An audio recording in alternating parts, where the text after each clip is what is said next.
Hare Krishna, bienvenidos, soy Chitrak Das. Hoy quisiera agradecer a los Vaishnavas de ISKCON Chosica por la invitación a este encuentro. Quisiera agradecer también a los miembros de nuestra comunidad que de manera sincrónica y diacrónica están presentes en estos encuentros. Especialmente hoy vamos a estudiar Srimad Bhagavatam, canto tercero, capítulo 21, texto 19. Pero en primer lugar vamos a cantar Jayo Radha Madhava, luego leer el sánscrito, traducción, significado. Por último, daré un comentario acerca del texto y ustedes pueden dejar sus preguntas en la sección de comentarios. Bienvenidos. Jaya Radha Madhava Kunja Vihari Jaya Radha Madhava Kunja Vihari Gopi Jana Vallabha Girivardhari Gopi Jana Vallabha Girivardhari Yashodanandana Raja Janaranjana Yashodanandana Raja Janaranjana Jamuna Tira Vanachari Jamuna Tira Vanachari Jaya Radha Madhava Kunja Vihari Jaya Radha Madhava Kunja Vihari Gopi Jana Vallabha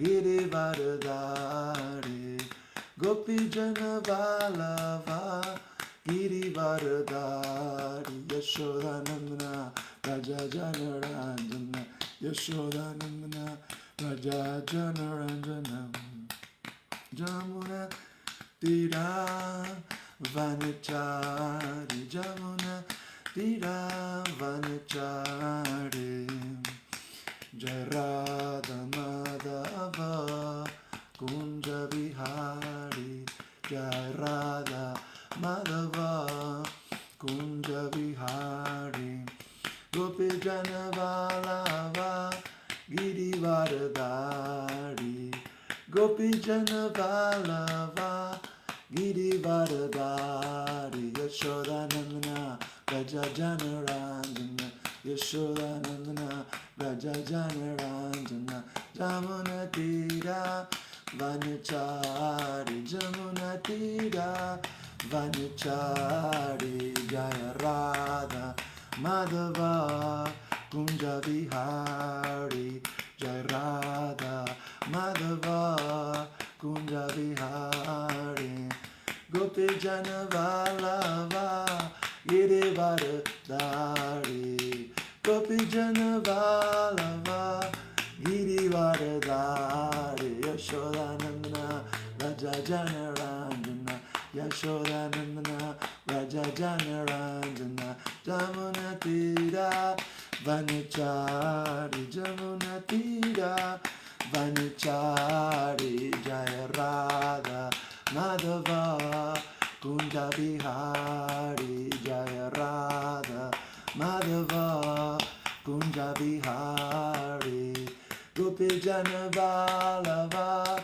Girivardhari Gopi Jana Vallabha Girivardhari Yashodanandana Raja Janaranjana Yashodanandana Raja Janaranjana Jamuna Tira Vanachari Jamuna Tira Vanachari Jaya Radha Madhava Kunja Vihari Jaya Radha Madhava Kunja Vihari Gopi Jana Vallabha Girivardhari Gopi Jana Vallabha Girivardhari Yashodanandana Raja Janaranjana Yashodanandana Raja Janaranjana Jamuna Tira Vanachari Jamuna Tira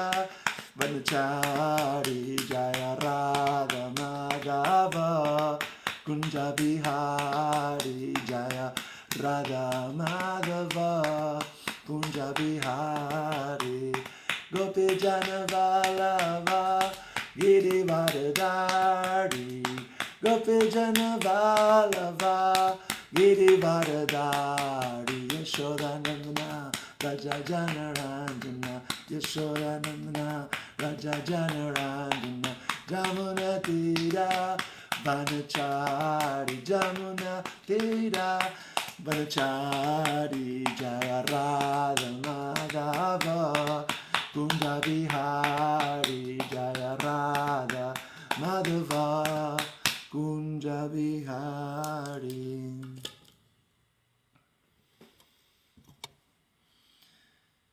Om Namo Bhagavate Vasudevaya. Om Namo Bhagavate Vasudevaya. Om Namo Bhagavate Vasudevaya. Om Namo Bhagavate Vasudevaya. Om Namo Bhagavate Vasudevaya.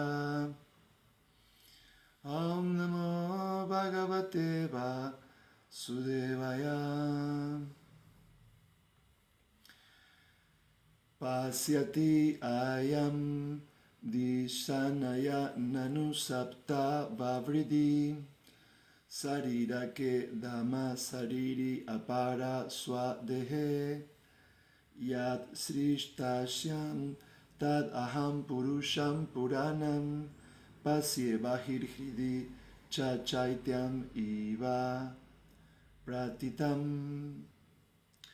En un cuerpo de otro tipo, la entidad viviente solo ve por instinto. Su conocimiento se limita a las percepciones agradables y desagradables que experimenta en ellos. Pero yo tengo un cuerpo que me permite controlar los sentidos y entender mi destino. Por eso ofrezco mis respetuosas reverencias a la Suprema Personalidad de Dios, quien me ha bendecido con este cuerpo y por su gracia me permite verlo dentro y fuera. Significado: por su divina gracia, A.C. Bhaktivedanta Swami Prabhupada.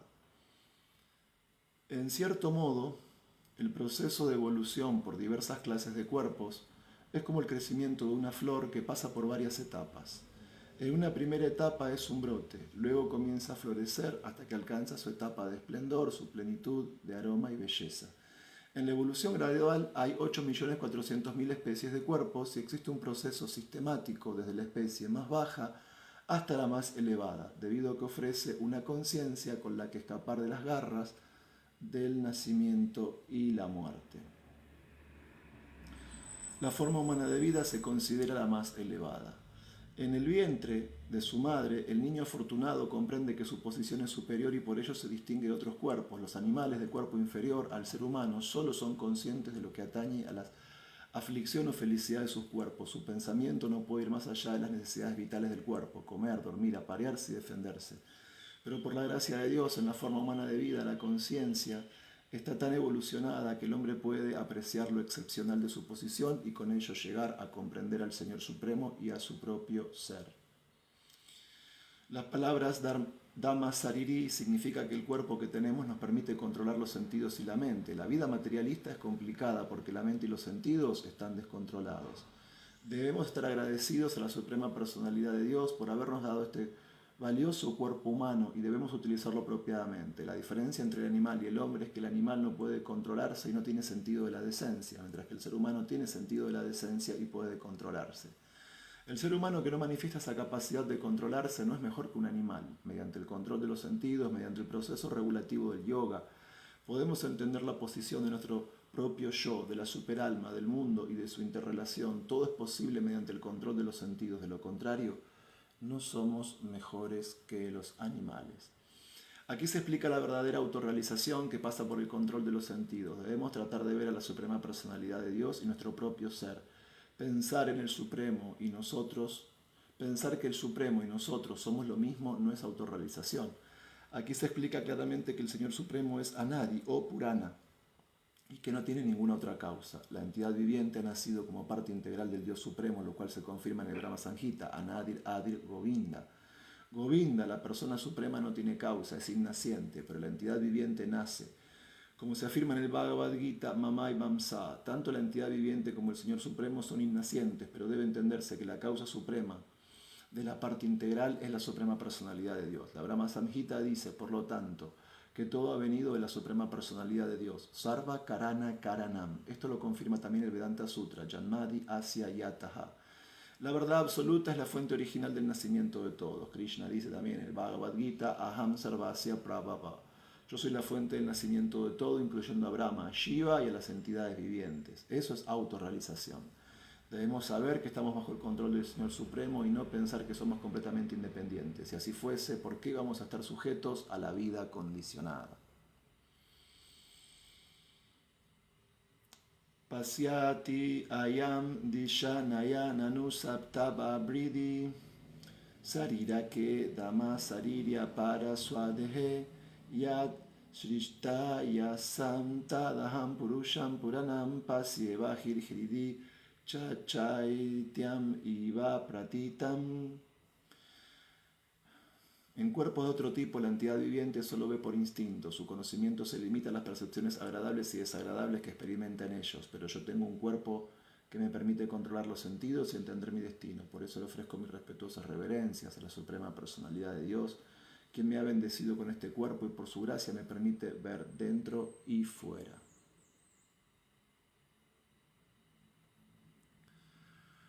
Om Gyanati Mirandasya Gyananyana Shalakaya Chakshuru Militam Yana Tasmai Sri Gurave Namaha Namam Vishnu Padaya Krishna Prestaya Bhutale Srimate Hanumat Prasakswamiti Namine.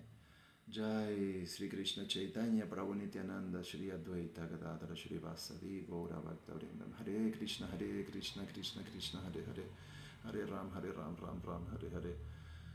Jai Vancha Kalpatarvyas Chakripa Sindhuvya Vacha Paddanam Pavanebhyo Vaishnavebhyo Namo Namaha.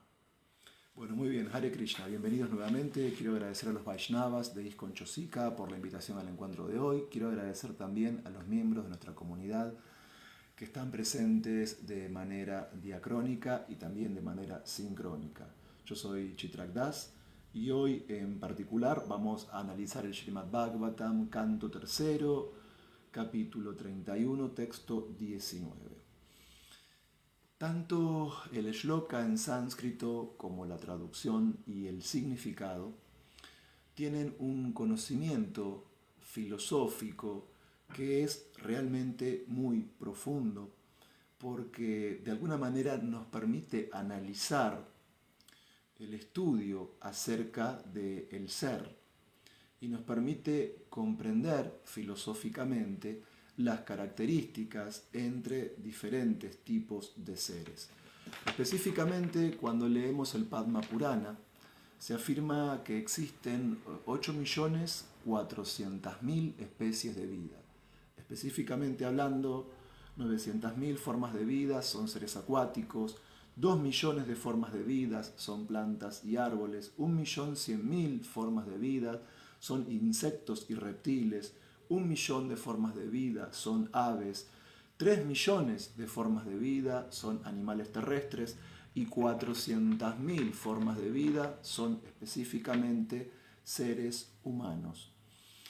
Y en el texto de hoy, específicamente, se hace énfasis en la importancia fundamental que tiene la forma humana de vida cuando la comparamos con otras especies.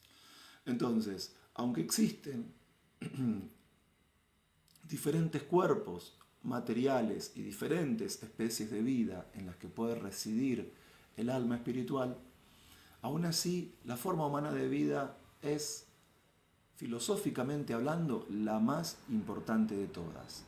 Pero para que esta afirmación no sea algo dogmático o para que no hagamos esta afirmación sin poder dar cuenta de ella, en el significado vemos un contrapunto, en el significado podemos percibir una clara comparación para comprender la superioridad de la forma humana de vida al establecer una diferenciación entre seres humanos y animales. Entonces, los animales específicamente son objeto de nuestra compasión. En la filosofía Vaishnava practicamos ahimsa, la no violencia. Exactamente hablando, nuestra dieta es lacto-vegetariana, es decir, en la práctica del Vaishnavismo evitamos la violencia, evitamos todo tipo de matanza de animales y básicamente seguimos un principio regulativo centrado en la compasión, lo cual nos lleva a una alimentación de tipo lacto-vegetariana. Por lo tanto, nuestra relación con los animales es una relación armoniosa, es una relación compasiva, pero aún así, filosóficamente, tenemos que afinar nuestra visión y poder ver qué alcances y limitaciones tiene el cuerpo animal y qué alcances y limitaciones tiene la forma humana de vida. Entonces, básicamente, aunque en los cuerpos animales hay almas espirituales que filosóficamente hablando no son distintas de las almas que habitan dentro de los cuerpos humanos, el problema es que dentro de un cuerpo animal la conciencia es bastante, pero bastante limitada. Es decir, con toda la compasión que practicamos hacia los animales, con toda la no violencia que practicamos respecto a los animales, aunque esa compasión no queda en una declaración de intenciones y se traduce en una alimentación lacto-vegetariana, libre de todo tipo de violencia, filosóficamente tenemos que entender que en un cuerpo animal la conciencia no está al mismo nivel que la conciencia humana. Es decir, la conciencia dentro de un cuerpo animal se reduce a lo puntual. La conciencia en un cuerpo animal se reduce a lo inmediato. Es decir, el animal entiende principalmente acerca de sus necesidades vitales más básicas. El comer, el dormir, el aparearse, el defenderse. Y básicamente, como digo, esta conciencia es limitada a poder captar en un cuerpo animal sensaciones, tanto de placer como a su vez también sensaciones de dolor. Y aunque los Vaishnavas son compasivos con los animales, aunque los Vaishnavas son no violentos con los animales, aunque los Vaishnavas al ser lacto-vegetarianos no comen animales, filosóficamente también es importante entender hasta dónde un cuerpo animal nos permite desarrollar la conciencia. Y la realidad es que la conciencia en un cuerpo animal es bastante básica, es bastante limitada y queda acotada únicamente a una conciencia de lo que se necesita como satisfacción vital inmediata, comer, dormir, aparearse, defenderse, y se limita la conciencia en un cuerpo animal a la experiencia interna de placer y de dolor. Y técnicamente, en esta búsqueda de satisfacción de sus necesidades vitales, los animales carecen de control de sí mismos y obviamente, con todo lo compasivo que los Vaishnavas son con los animales, obviamente con toda la práctica de no violencia que los Vaishnavas practican respecto de los animales, obviamente con todo el cuidado que los Vaishnavas hacen de los animales, específicamente de la vaca, aún así, filosóficamente hablando, si entendemos los alcances y limitaciones que nos da un cuerpo animal, podemos concluir que la conciencia en un cuerpo animal es muy inferior a la conciencia en un cuerpo humano. Ahora bien, esta cuestión de tipo filosófica no es una habilitación para decir, bueno, como los animales son inferiores, podemos maltratarlos, podemos cautivarlos, podemos atraparlos, podemos matarlos y podemos comerlos. De ninguna manera. Que un animal tenga una conciencia inferior no es un argumento para que un ser humano civilizado y con la correspondiente conciencia filosófica fundamentada en el conocimiento trascendental se dedique a la matanza o a la alimentación con animales. Sí, filosóficamente hablando, vemos que la conciencia animal está muy por debajo de la conciencia humana. Vemos que el animal no puede practicar grandes abstracciones, vemos que el animal no puede producir profundas reflexiones, vemos que los animales no han desarrollado formas de cultura avanzada, como así lo hacemos los seres humanos, porque ellos solamente son conscientes de sus necesidades vitales, comer, dormir, aparearse, defenderse, y están limitados a experimentar simplemente placer y dolor. No tienen discernimiento intelectual, no tienen discernimiento moral. Aún así, eso no es una excusa para ser violento con los animales y eso no es una excusa para cazar, matar o alimentarnos de animales.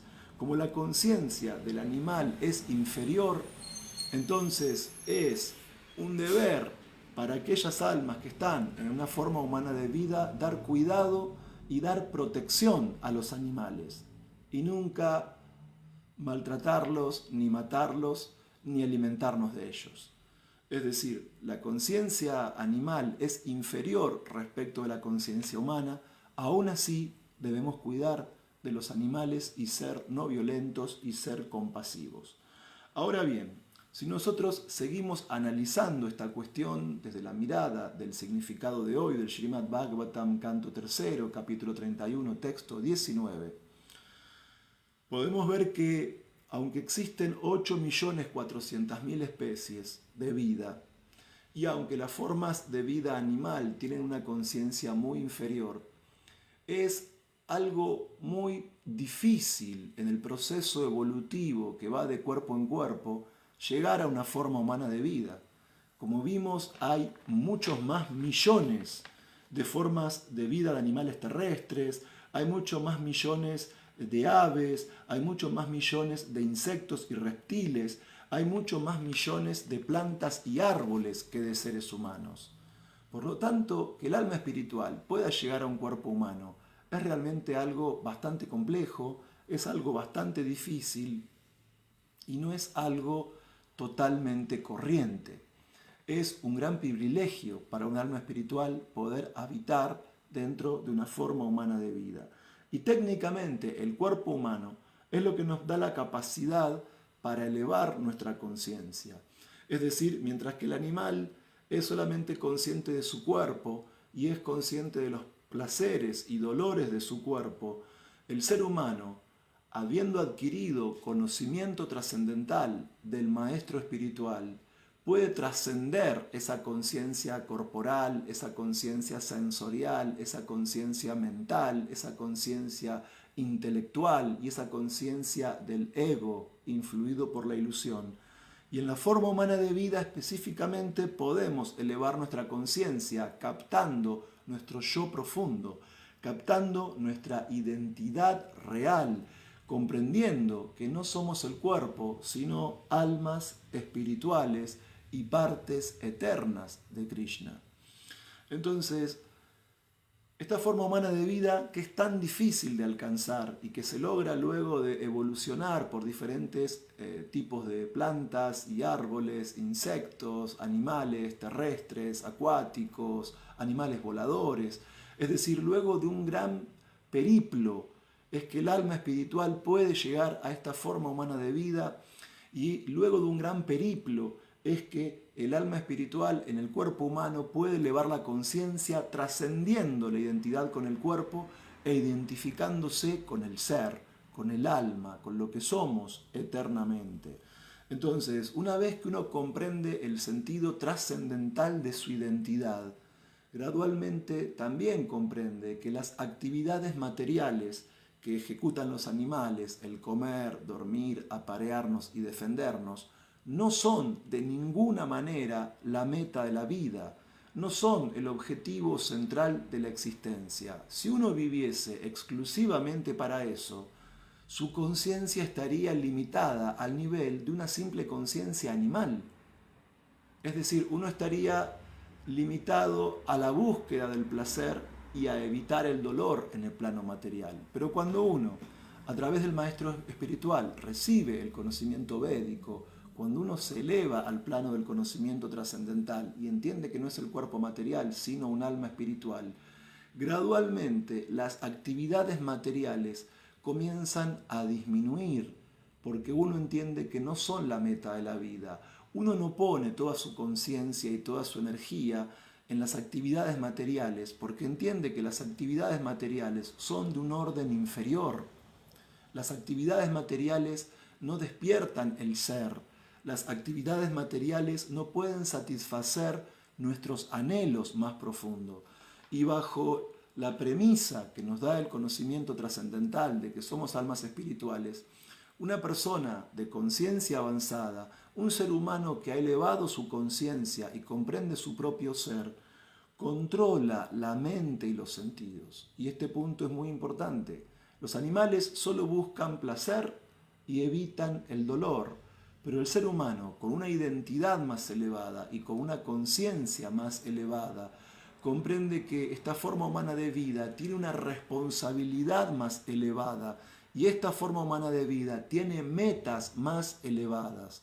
Y en base al conocimiento trascendental no podemos alcanzar las metas más nobles, más elevadas y más sublimes si no hay control de nuestra mente y de nuestros sentidos. El mundo material, por diferentes aspectos, es bastante problemático. En sí hay nacimiento, enfermedad, vejez, muerte. En sí hay problemas que vienen del cuerpo, que vienen de la mente, hay problemas que vienen de otras entidades vivientes, hay problemas que experimentamos respecto de factores climáticos y todo lo demás. Pero si nosotros analizamos principalmente los problemas fundamentales de la vida humana, más allá de los que acabo de mencionar, muchas veces nuestra insatisfacción, muchas veces el no sentirnos plenos, el no sentirnos satisfechos, tiene que ver técnica y filosóficamente con que no hemos sabido controlar nuestra mente. Entonces, cuando uno entiende a la luz del conocimiento trascendental que no es el cuerpo, que es un alma espiritual y que es parte de Krishna, y que la meta más elevada de la vida es alcanzar la autorrealización, es alcanzar la perfección espiritual, necesariamente para avanzar en la vida espiritual tenemos que saber educar nuestra mente en base al conocimiento trascendental de las Shastras. ¿Para qué? Para que nuestra mente deje de pensar, de sentir y de desear en el plano material, y para que nuestra mente pueda cumplir sus funciones naturales, pensar, sentir y desear, pero en relación con el hecho de restablecer nuestra conexión eterna con la divinidad. Tenemos que educar la mente, tenemos que controlar la mente para poder pensar, sentir y desear en relación con el avance espiritual en la práctica del proceso de conciencia de Krishna. Y cuando el conocimiento trascendental ilumina la mente y cuando la mente piensa, siente y desea en relación con el avance espiritual en conciencia de Krishna, lógicamente, naturalmente, los sentidos del cuerpo material van a quedar controlados. Nosotros tenemos dentro de este cuerpo sentidos de acción y tenemos sentidos de conocimiento. Y el punto es que, aunque es muy difícil alcanzar una forma humana de vida, porque hay muchos más millones de plantas y de animales que de hombres, aunque hay muchos más millones de seres acuáticos y reptiles que de hombres, aunque hay muchos más millones de aves que seres humanos, aunque hay muchísimos más millones de animales terrestres que de seres humanos, y aunque es algo muy complejo, muy difícil y muy exclusivo llegar a una forma humana de vida, una vez que uno alcanza el conocimiento trascendental por el contacto con el gurú, uno puede, a diferencia de los animales, separarse de la conciencia corporal. Uno puede separarse de las necesidades vitales y de las sensaciones materiales de placer y dolor, porque mediante el conocimiento trascendental y con conciencia del ser, podemos iluminar la mente y controlar los sentidos, y de ese modo somos nosotros la especie que podemos utilizar adecuadamente nuestro cuerpo en la práctica del yoga, en la práctica de la vida espiritual, en el proceso que nos permite dar el mejor uso a los sentidos de acción, a los sentidos de conocimiento, a la mente, a las palabras, a la inteligencia y al ego, para poder restablecer mediante la práctica del yoga la relación entre el ser individual y el ser supremo, para restablecer esa conexión de amor entre el alma espiritual y Krishna, la suprema personalidad de Dios. Y así es que podemos comprender solo en esta forma humana de vida y no en cuerpos de plantas o de insectos, y no en cuerpos de peces o reptiles, y no en cuerpos de aves o animales terrestres, solo en la forma humana de vida.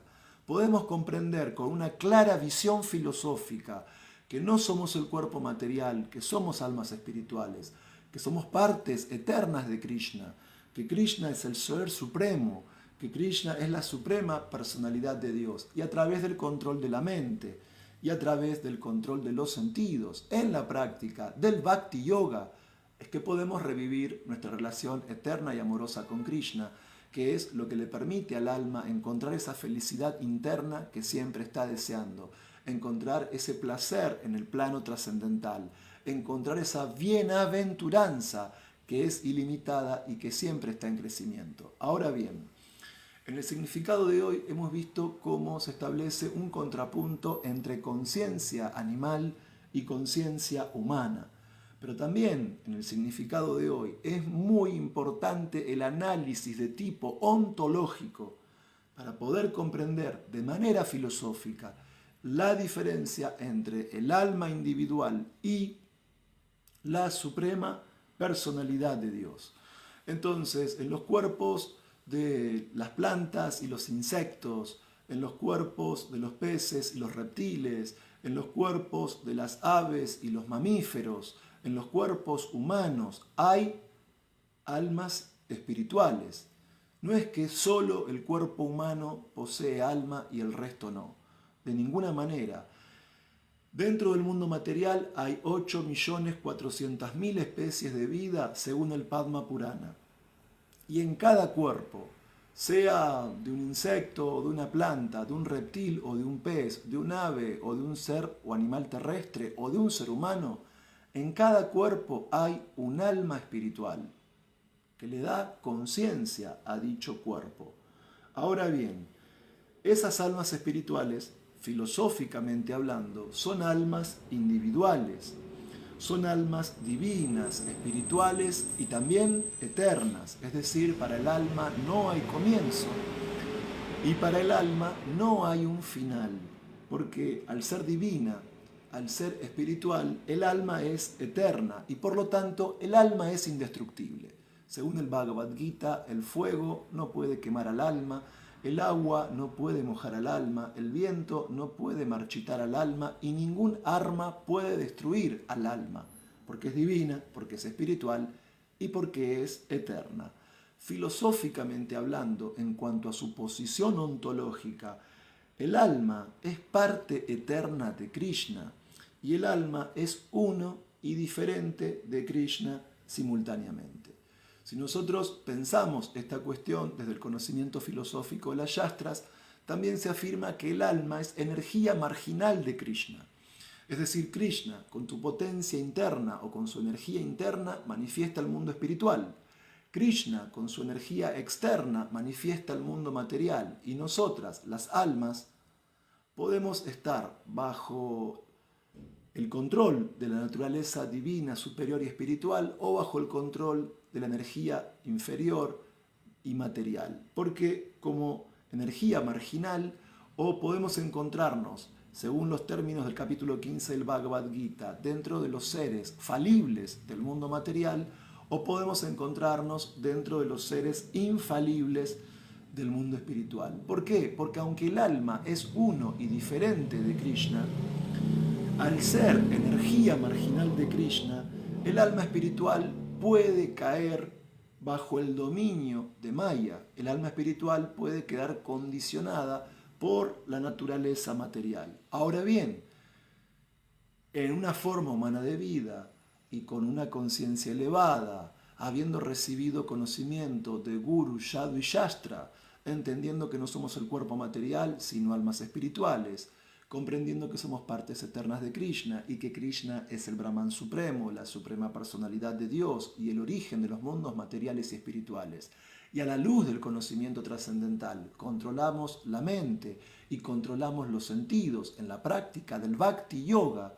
Entonces, de esa manera podemos salir del dominio de Maya, De ese modo podemos cortar con el ciclo del nacimiento y la muerte, dejar de ser almas condicionadas y volvernos almas liberadas. Entonces, en el significado de hoy, se está destacando la importancia de la forma humana de vida y el alcance que tiene la forma humana de vida para poder lograr obtener la autorrealización, al comparar el tipo de conciencia animal con el tipo de conciencia humana. Pero también, filosóficamente, hay un contrapunto entre la posición ontológica del alma individual, que es divina, que es espiritual, que es eterna, que es indestructible, que es parte eterna de Krishna, que es uno y diferente de Krishna, que es energía marginal de Krishna y que puede estar bajo el dominio de Maya o que puede salir del ciclo del nacimiento y la muerte y ascender a la liberación. Y hay que comparar todo este tattva, todo este conocimiento filosófico acerca del alma individual con el conocimiento acerca de la suprema personalidad de Dios. Entonces, cuando hablamos de la suprema personalidad de Dios original, hablamos de Krishna. Como afirma en Srimad Bhagavatam, Krishnastu Bhagavan Swayam. Krishna no es un hombre común, Krishna no es un simple semidios del panteón hindú, Krishna no es una manifestación del Brahman impersonal, Krishna no es tampoco un avatar de Vishnu.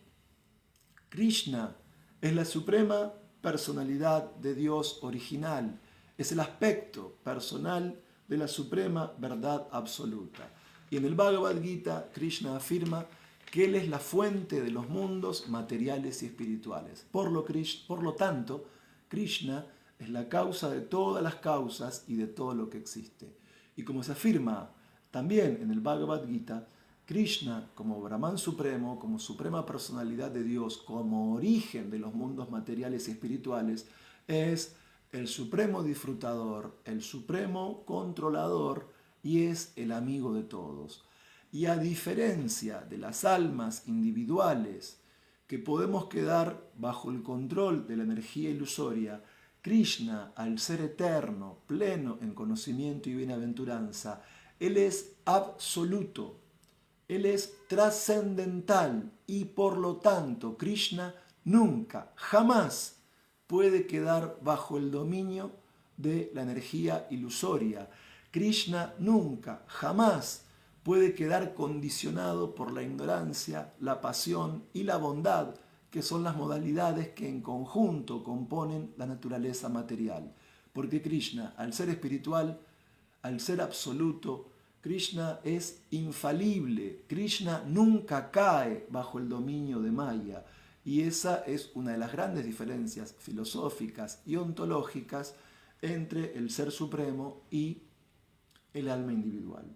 Entonces, en el texto y específicamente en el significado de hoy, se está buscando que podamos comprender lo importante que es alcanzar una forma humana de vida y lo importante que es dar un buen uso a este cuerpo humano para que podamos alcanzar la perfección más elevada. Como decía previamente, según el Padma Purana, existen en el mundo material 8.400.000 especies de vida, 900.000 tipos de seres acuáticos, 2 millones de plantas y árboles, 1.100.000 insectos y reptiles, 1 millón de aves, 3 millones de animales terrestres y solo 400.000 formas humanas de vida. Entonces, el alma espiritual pasa de un cuerpo a otro en este mundo material. El alma espiritual va evolucionando desde las especies inferiores hacia las especies superiores.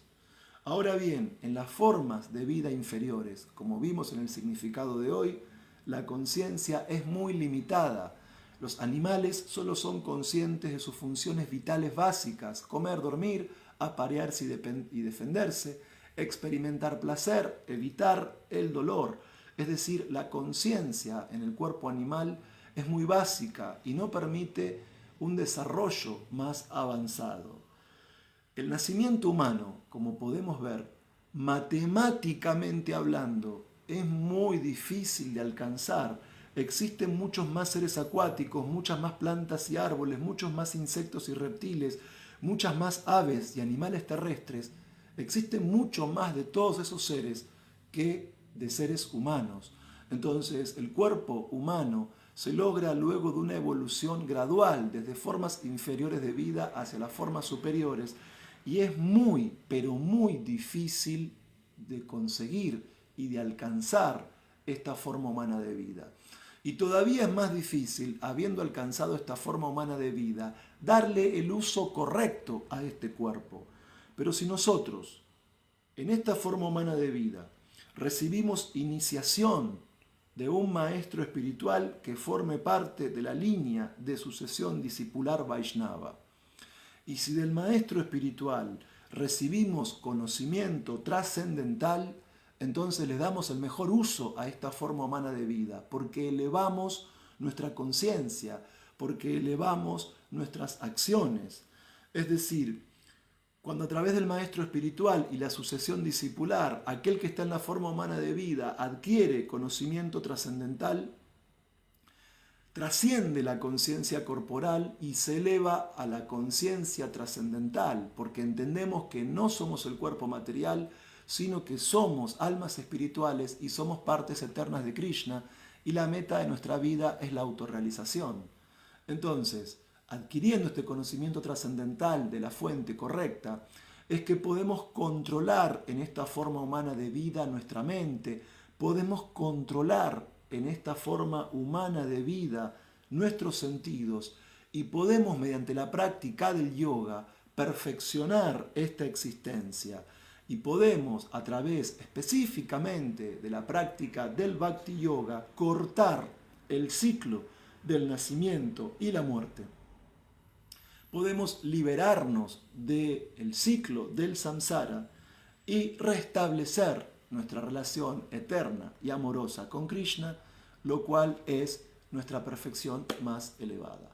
Hare Krishna, Aum Tat Sat, todas las glorias a Srila Prabhupada y a los Vaishnavas reunidos. Bueno, saludos para Steve Campos, saludos también para Unmada Vidyanidhi. No estoy viendo preguntas en la sección de comentarios, así que aquí termina nuestro encuentro de hoy. Nuevamente va mi agradecimiento a los Vaishnavas de la comunidad de ISKCON Chosica, Perú, por la invitación al encuentro de hoy. Va también mi agradecimiento a los miembros de nuestra comunidad que están presentes de manera sincrónica en este encuentro, y también va mi agradecimiento a todos los Vaishnavas que de manera diacrónica también estén presentes en esta clase. Hare Krishna.